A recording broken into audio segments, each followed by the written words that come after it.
I thought that January would feel like diving headfirst into the practice, especially after reading Seth Godin.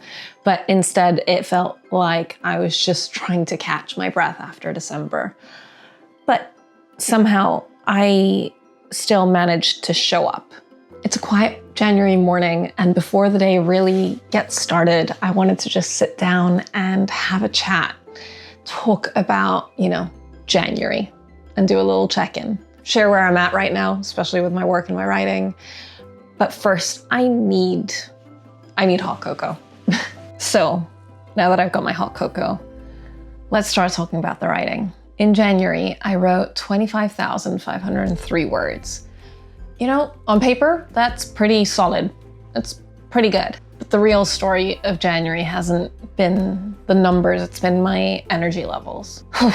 I am so tired this month. I'm still trying to recover from how social and demanding December was. I went into this month expecting, momentum, new year energy. I made plans and I had a strategy and everything. And none of that quite panned out. Instead, my energy has just been much, much lower than I expected. It's been a quieter month. It's been a much heavier month. And it's just been tough to get my head into this book. Now, 25,503 words isn't nothing, not by a long shot. My goal for January was 30,000. So it's not like I failed in any measure, but it just didn't feel the way I wanted it to. I feel like January has all these unspoken expectations that we're, going to immediately start the year in go mode and be ready to take over the world. But I don't know, realistically, the demands on me haven't changed from December. Sure, there are less social occasions, but all the other pressures and needs and demands are still the same. So why do we set ourselves up for failure like this? Why do we expect ourselves to be able to just do amazing things in January when it's just another month? It's just the continuation of what was going on before. And I tried to plan with that in mind. I tried to be very clear that I'm not into any of this new year, new you kind of energy approach, whatever. But I still have all these unspoken expectations myself. And so even though I've written 25,503 words, I feel like a failure. And that's not really cool. So yeah, I've just been chipping away at my book without that momentum that I was hoping to have. I spent a week doing my Ursula K. Le Guin experiment where I wrote like Le Guin and followed her routine for 7 days. And most of my words came from that experiment. I wrote about 20,000 words that week. So if you want to watch that, I'm going to leave that linked up here. But other than that, I was just, 20,000 words in a week, 5,000 in the rest of the month. That kind of shows you where I'm at, with my writing at least. What that proved to me was that when I have blocks in my calendar that are set for writing and I have no way out because I was doing that experiment, then I'm really willing and eager, and I love writing. I just keep sacrificing it for everything else, and I need to stop doing that. And I'm not sure how to do better with this in February. My February demands are even more than my January ones, but I don't know.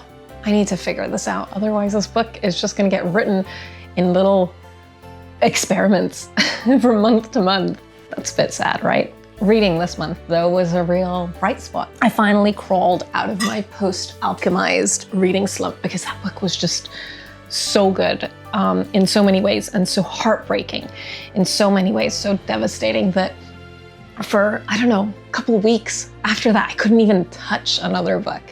But my 2026 TBR jar really kicked my butt into gear.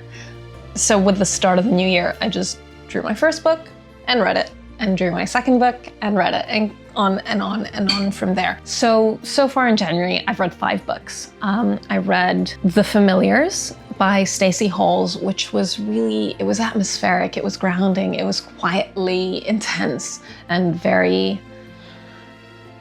strong in its own way, in a very quiet way. But then after that, I read the Once and Future Witches by Alex E. Harrow, and that was just powerful and challenging and intense, but in the opposite way to The Familiars.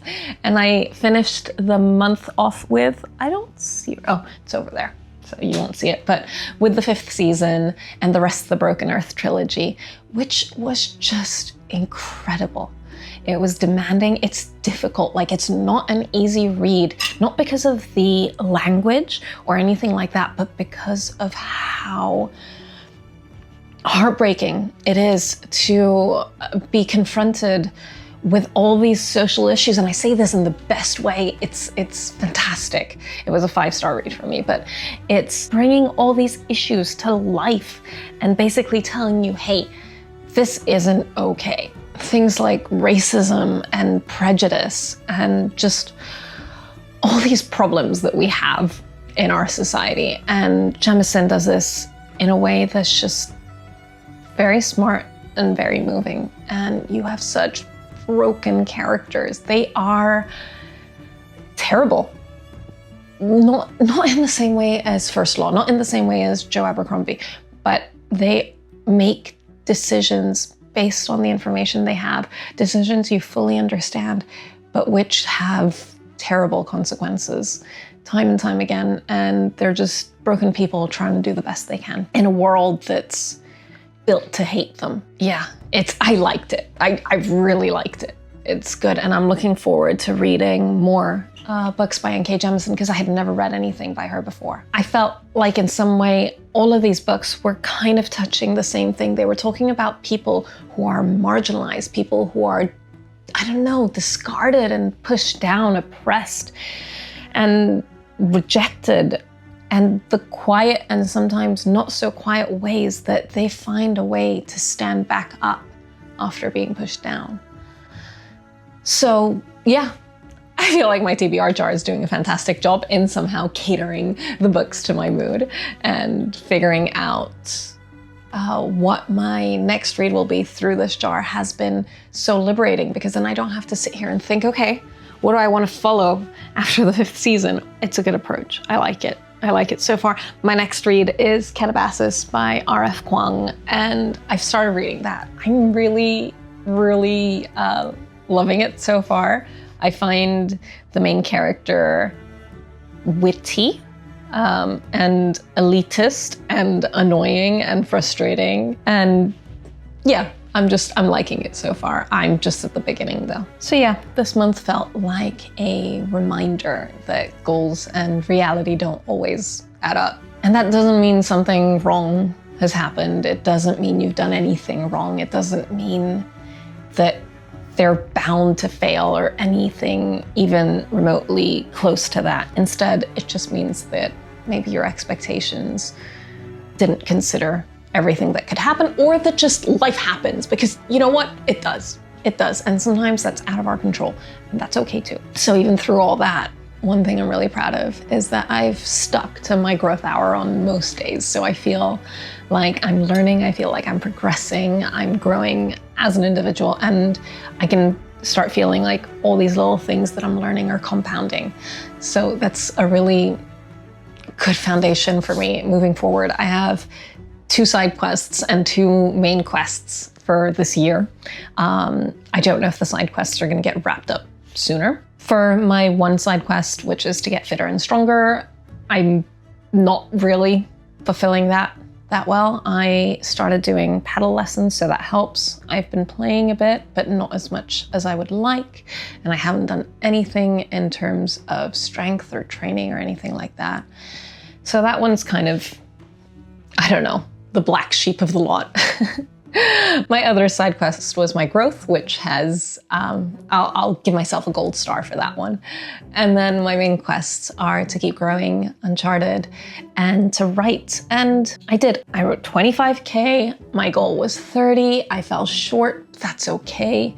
Not by much. You know, that's 5,000 words is at my pace 2 writing sessions. It just hasn't happened yet. It might happen before the end of the month because we still have, what is the date today? I have no idea. I can't see it anywhere, but probably around the 23rd, 24th. So I still have like a week left to get there, but yeah, that's all right. And then, I don't know, I'm grateful for how much I managed to get done, even though things just kept getting in the way and life just kept happening. And I hope that if you're in a similar situation where life just kept happening to you, you also were able to get something done and are grateful for the things you did do, at least this month. So it's been a month of random changes to plans and just curveballs. So yeah, I'm happy I managed to make progress and to just keep moving forward. Yeah, that's my word of the year. Just forward, keep moving forward. That's the goal. But you know what? Perfectionism. Perfectionism is kicking my butt this month. I keep feeling like my perfectionism is flaring up, and it's just creeping in all the time. It's creeping in when I say I've written 25,503 words and not 30,000, even though I have a week left. And then I just spiral in my head thinking like, oh, well, you didn't do it. I don't have a solution for that kind of perfectionism right now. Seth Godin said in The Practice that perfectionism ends up being an excuse that you lean on to stop yourself from creating. So I'm gonna keep trying not to let that happen and not to keep doing that. But you know, there was a week this month where I redid my to-do list 4 times because I was trying to make it perfect, because I was trying to keep it organized in the right way, because I was trying to exert some sort of control over it. And that's just mad.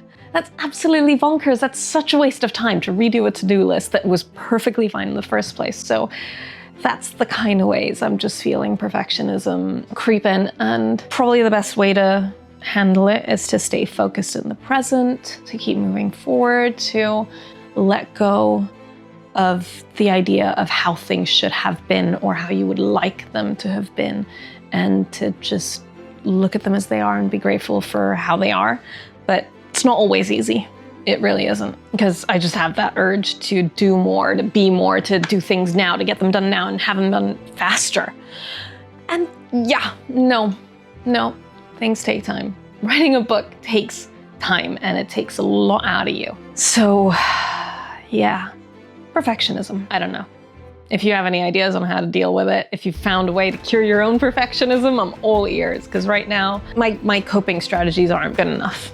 So yeah, that was my January. It was highs and lows and perfectionism and a roller coaster of emotions and tension and falling short of my goal, but then also doing pretty okay. Yeah, I don't know. I don't feel like I'm that far behind. I don't feel like I'm ahead. I just feel like I'm right here, right where I'm at. And I just need to focus on that, focus on where I'm at, and keep paying attention to that and keep being grateful for that and just keep moving forward so that we get to the end of February and aren't having the same chat, hopefully. Maybe without the perfectionism. That would be perfect, right? I don't know.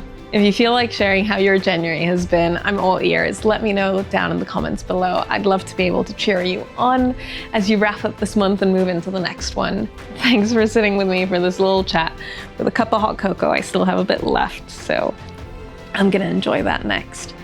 And also, next week, we are going to be diving into, let me get it, On Writing by Stephen King.